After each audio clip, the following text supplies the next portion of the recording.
Aujourd'hui, on va voir ensemble comment effectuer un fondu audio ou une transition audio sur DaVinci Resolve. C'est parti. Alors il y a plusieurs méthodes. On va tout d'abord voir la première et surtout l'utilité des transitions audio. Écoutez bien ce passage. C'est surtout à la mise en scène, etc.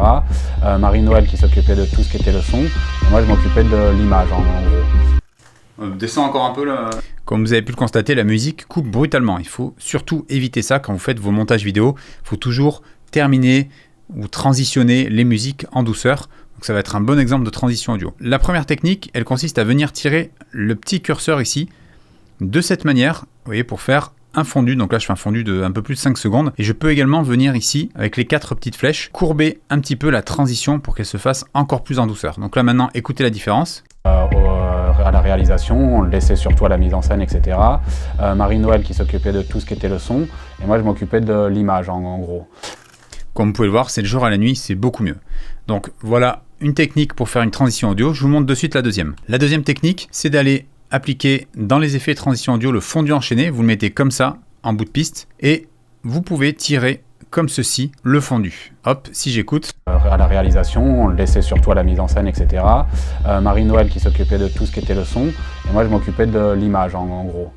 Voilà, c'est la même chose. Vous avez un peu moins de réglage ici qu'avec les courbes que je vous ai montrées tout à l'heure, mais ça reste tout de même une bonne technique également. Je vais maintenant vous montrer un cas concret d'utilisation des transitions audio, notamment dans les coupes. Quand vous faites des coupes comme ceci, écoutez bien. Ou dans les couloirs. On a voulu avoir une équipe... Là également. Kevin qui était... Ou dans les couloirs. On a voulu avoir... Vous avez ce qu'on appelle une espèce de petit pop dans le son.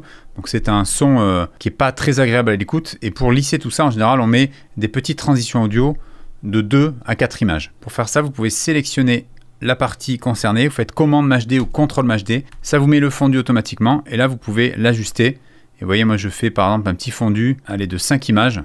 Ou dans les couloirs. On a voulu avoir une... Et la transition se fait beaucoup plus en douceur. Alors à noter que vous pouvez cliquer ici dans Inspecteur sur Régler comme durée par défaut.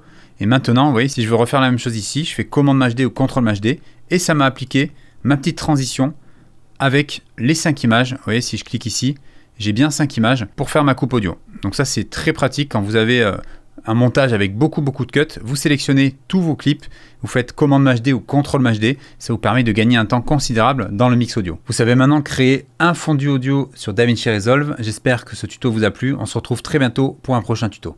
Et si vous souhaitez devenir un pro sur Premiere Pro, After Effects ou encore DaVinci Resolve, sachez que j'ai créé l'École des vidéastes, un organisme certifié Calliope qui propose des formations complètes, 100% en ligne, certifiantes et accessibles à tout niveau. Pour en savoir plus, cliquez sur le logo ou le lien dans la description.